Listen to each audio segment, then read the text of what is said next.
রাধে রাধে বন্ধুরা, good morning. কেমন আছো সবাই? আশা করছি রাধা মাধবের কৃপায় সবাই ভালো আছো। আজকের সকালটা আমার এভাবেই শুরু হয়েছে। ঘুম থেকে উঠে এদিকে এই যে এই অবস্থা, এত বৃষ্টি শুরু হয়েছে কি বলবো।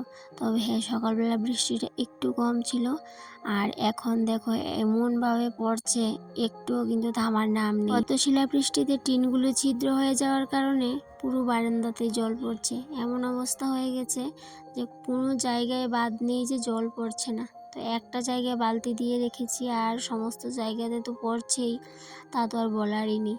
এদিকে জল বাড়তে বাড়তে এমন অবস্থা হয়েছে, সিঁড়ি পর্যন্ত জল চলে এসেছে। এত এত বৃষ্টি হয়েছে, এমন অবস্থা কখনো হয়নি। যত জল আছে মনে হয় সব আমাদের বাড়িতেই ঢুকে গেছে। আর ঘরটা যেহেতু নিচু, তাই জন্যই বলতে পারো আর বেশিক্ষণ লাগবে না, বেশি থেকে বেশি আধ ঘন্টা দিয়ে বৃষ্টি হলেই বেশ ঘরে জল ঢুকে যাবে। সকালে যখন বাসন মাজতে গিয়েছিলাম ট্যাঙ্কি, তখন বৃষ্টিটা একটু কম ছিল বলে ভাবলাম বাসনগুলোকে ধুয়ে নিয়ে আসি, কিন্তু বাসনগুলো ধুয়ে নিয়ে আসার জো নেই। তখনই কিন্তু ঝমঝমিয়ে বৃষ্টি শুরু হয়ে গেল, আর আমি ভাবলাম কিছুক্ষণের মধ্যে হয়তো বা থেমে যাবে। আমি ঘরে চলে আসলাম। এখন দেখি কি বাসনগুলো মনে হচ্ছে বেশি যাচ্ছে। এখন আমি ভাবছি কি করে যাই বাসনগুলো নিয়ে আসি, কারণ ট্যাঙ্কির ওই সাইডে সমস্ত কিছুই কিন্তু ডুবে গেছে। আমাদের বাড়িতে এত জল হওয়ারও কিন্তু অনেকগুলো কারণ আছে, কারণ আমাদের সাইডে ডান সাইড বা সাইড সব দিকেই উঁচু, আবার রাস্তাও উঁচু। রাস্তার যত জল আছে সব বাড়িতে ঢুকছে। এদিকে আমাদের পাশের ঘরের জল আসছে, তারপরে আমাদের ডান দিকের আমার বড় জায়ের ঘরের জল আসছে, মানে সমস্ত জল আমাদের ঘরের সামনে এসে জড়ো হয়েছে। আর জলগুলো কিন্তু পাস হওয়ার একদম জায়গা পাচ্ছে না, সেই জন্য জমে হাঁটু জলের অবস্থা হয়ে গেছে। বৃষ্টি সবার জন্য আনন্দ নিয়ে আসে না, বিশেষ করে আমাদের মতো যাদের কষ্ট তাদের জন্য কিন্তু একদমই আনন্দ নিয়ে আসে না। তবে হ্যাঁ, অনেকের কাছে বৃষ্টিটা খুবই আনন্দের, মজার। যাদের ঘর দুয়ার ঠিক আছে, বৃষ্টি অত কষ্ট হয় না, কিন্তু আমাদের মতো যারা যারা আমরা কষ্টে আছি, এই জলের সমস্যা বা অন্য আরও অনেক কষ্ট আছে, তো তাদের জন্য কিন্তু বৃষ্টিটা একদমই আনন্দের না। যতদিন বৃষ্টি হয় ততদিনই অনেক অনেক কষ্ট পায়, অনেক কষ্ট করতে হয় আমাকে। তবে আজকে একটু বেশি কষ্ট করতে হচ্ছে। এই ঘর থেকে ওই ঘরে যাবো যে তারও কোনো জো নেই। তবে হ্যাঁ, আজকে রান্নাবান্না এখনও হয়নি, কোনো কিছুই হয়নি। এখন বাজে সকাল প্রায় 10টা, চাও খাওয়া হয়নি। ওই ঘরে যাবো থাক দূরের কথা, ভয়ে মনের মধ্যে মানে ভাবছি, আর মনের মধ্যে ভয়ে কেঁপে উঠছে। কারণ একটু আর যদি আধ ঘন্টা বৃষ্টি হয় তবে কিন্তু আমাদের ঘরে জল ঢুকে যাবে, সেই চিন্তায় কিন্তু আমি এই জায়গাতে ঠাই দাঁড়িয়ে আছিলাম। তো আমার ছেলেও আমার সাথেই দাঁড়িয়ে আছে, তো ওকেও টিফিন দিইনি, এমন অবস্থা হয়ে আছে মনের, কি বলবো।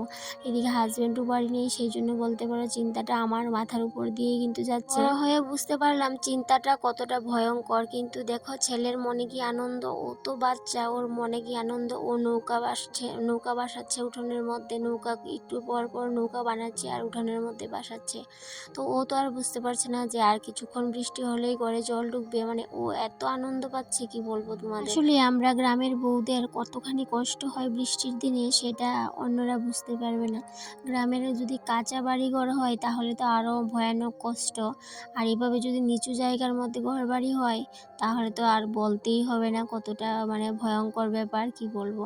তারপরেও নিচু জায়গার ঘর না হলেও কিন্তু গ্রামের মানুষদের বৃষ্টির দিনে অনেক অনেক কষ্ট হয়। বিয়ের আগে যখন আমাদের বাবার বাড়িতে, মানে গ্রামের, যেহেতু আমার বাবার বাড়িও গ্রামেতে, তো এতটা রাস্তা খারাপ থাকতো, বৃষ্টি হলেই মানে এত কাদা হয়ে থাকতো রাস্তাতে, মানে বৃষ্টি হলেই মাথায় চিন্তা যে কি করে এই রাস্তা পেরোবো, মানে এমন ভয়ানক অবস্থা। হ্যাঁ, বর্তমান যুগে এসেও যে আমাকে এত কষ্ট করতে হবে একদমই ভাবিনি।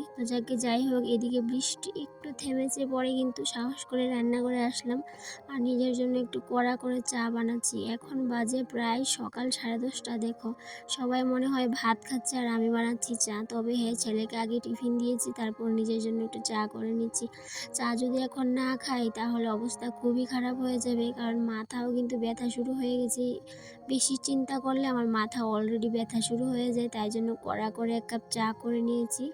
তারপরে কিন্তু চাটা খেয়ে, মানে চাটা খাওয়ার আগে চাটা করে ভাতটা বসিয়ে তারপরে চা খাবো। কি অবস্থা হয়ে আছে উঠোনে। বিকেলের দিকে এমন হয়েছে আমি কি হাসবো না কাঁদবো বুঝতেই পারছি না, কারণ বিকেলবেলা যখন বৃষ্টিটা কমেছে, জলটা তো আর কমেনি, তখন দেখি জলের মধ্যে মাছ, মানে এদিকে মাছ ওইদিকে মাছ, কি বলবো, মানে কোথা থেকে যে মাছও চলে আসলো বুঝতেই পারছি না। তখন আমার মানে এক পর্যায়ে হাসি উঠেছিল, মনে হচ্ছিল আমি মাছ ধরার জাল নিয়ে উঠানে নেমে পড়ি, মানে এত মাছ হয়েছে উঠানের মধ্যে। আসলে যদি আমি জাল নিয়ে নামতাম অনেকগুলো মাছ ধরতে পারতাম। তাই তো রাধা মাধবকে ডেকেছি, রাধা মাধব মনে হয় আমার কথাগুলো শুনেছে, আমার ডাক শুনেছে। কারণ আর একটু যদি বৃষ্টি হতো তাহলে কিন্তু সত্যি সত্যি বারান্দাতে জল ঢুকতো। আর বারান্দাতে জল ঢুকলে তো ঘরে ঢুকবেই, কারণ বারান্দা আর ঘর যেহেতু এক লেভেলের। তো আমার ভগবানে আমার ডাকটা শুনেছে। এখন কিন্তু বৃষ্টি থেমেছে, কিন্তু জলটা যে কোথা দিয়ে পাস হবে সেটাই রাস্তা পাচ্ছে না। আর এই সারা বিকেল কিন্তু জল উঠানের মধ্যে ছিল, এই ঘর থেকে ওই ঘরে যাব যে কতটা কষ্ট বুঝতেই পারছো। যে জল কাদামাটি পেরিয়ে এই ঘর থেকে ওই ঘর যাওয়া, আর রান্নাঘর যেহেতু একসঙ্গে না, আর রান্নার বাসনপত্র রান্না করার পর বুঝতেই পারছো বাসনপত্র ধোয়া, তো এগুলো কতটা কষ্ট হয়েছে আমার এই দুটো দিন, মানে এত কষ্ট হয়েছে। গতকাল রাতে এনেছিল মাশরুম, তো সেগুলো তো রান্না করিনি, ফ্রিজে ছিল, এখন বের করে নিয়েছি। তবে হ্যাঁ, মাশরুমগুলোকে কেটে নিয়েছি। তারপর মনে হলো যে তোমাদের কাছে মানে তোমাদেরকে একটু দেখাই, কিন্তু ওই যে সবগুলো মাশরুম কেটে নেওয়ার পর হাতে একটা মানে এই হাতে যে দেখতে পাচ্ছ এটাই ছিল, তো এটাই তোমাদেরকে দেখালাম। তার আগেই কিন্তু আমি অলরেডি মাশরুমগুলোকে গ্যাসে বসিয়ে দিয়েছি ভাপের জন্য। এদিকে মাশরুম রান্না করব, আর ভাত তো করে নিয়েছি আজকে। বাস এইটুকুই, কারণ এই বৃষ্টির দিনে আমার আর কোনো কিছু ভাল লাগছে না। এই বৃষ্টি যেমন সমস্ত কিছু যেমন আমার এত বিরক্ত লাগছে কি বলবো, মানে বলে বোঝাতে পারবো না। 2 দিন হয়ে গেছে এই ডালগুলোকে ভিজিয়েছি, দেখো ফ্রিজের মধ্যেই ছিল। আর এই ডালগুলোকে ভেবেছিলাম আমি আজকে বড়া করব, কিন্তু ফ্রিজ থেকে বের করেছি ঠিকই, কিন্তু আমার একদমই ইচ্ছে করছে না। এদিকে কিন্তু বাইরে এত রোদ উঠেছে, বৃষ্টি থামার পর ঘন্টাখানেক পর কিন্তু বেশ ভালোই রোদ উঠেছে। ধানের জল দেখে আর তেমন কিছু রান্না করার মনের মধ্যে একদমই ইচ্ছে নেই, তাই জন্য আজকে শুধুমাত্র মাশরুম আর ভাত, বেশ এইটুকুই। তারপরে কিন্তু আমি চলে যাবো, আবার ঘর বাড়ি তো নোংরা হয়ে আছে বুঝতেই পারছো, মানে বৃষ্টি হয়ে গেলে আমার বারান্দার ঘরের কি অবস্থা হয়ে থাকে, তো সমস্ত কিছু পরিষ্কার করব। তারপরে স্নান করব, করে ঠাকুর ঘরে যাব। এদিকে আবার জলও এসেছে, জলও তুলেছি, সেটা আর তোমাদের সাথে শেয়ার করিনি, কারণ সারা সকাল তো বৃষ্টিই ছিল, সেই জন্য জল আসেনি। এখন যেহেতু কারেন্টও এসেছে, জলও এসেছে, তো এই বারান্দা মুছার আগে কিন্তু আমি জল তুলে আসলাম। আর এদিকে কিছু ভিজা কাপড় চোপড় ছিল সেগুলোকে রোদে মেলে দিয়েছি, আর কিছুটা কাপড় ভিজা ছিল সেগুলোকে একটু ধুয়ে দিয়েছি। আর তারপরে আসলাম এদিকে পরিষ্কার করতে। তো এখন বারান্দা ঘর সমস্ত কিছু পরিষ্কার করে তারপরে চলে যাব স্নানে। ঠাকুরও দেওয়া হয়নি, বেশ অনেকটা বেলা হয়ে গেছে। ছেলে গেছে টিউশনে, তো সেই জন্য বাড়িতে এখন কেউ নেই, হাজব্যান্ড আর ছেলে খেয়ে একসাথেই বেরিয়ে গেছে। এখন কিন্তু আমি সমস্ত কাজ বাজ গুছিয়ে করব, তারপরে স্নান করে পূজা দেব, তারপরে খাওয়াবো। কিন্তু বিকেলবেলা আবার সেই বৃষ্টি হয়েছে, বিকেলবেলা কিন্তু প্রচণ্ড বৃষ্টি হয়েছে আবার, মানে একটু রোদ মানে উঠেছিল, তারপর আবার সেই বৃষ্টি, মানে সেই বৃষ্টিটা তোমাদের তোমাদেরকে শেয়ার করিনি। এত বৃষ্টি হয়েছে বিকেলবেলা, আবার কিন্তু অনেকটাই ভয়ে ছিলাম। তবে হ্যাঁ, বিকেলবেলা অতটাও ভয় করছিল না, কারণ বিকেলবেলা হাজব্যান্ড বাড়িতেই ছিল। এই কাজগুলো করতে করতেই ব্লগটা এখানেই শেষ করে নিলাম বন্ধুরা। তাহলে বন্ধুরা আজকে আসি, আবারও দেখা হবে নেক্সট ব্লগে। টাটা।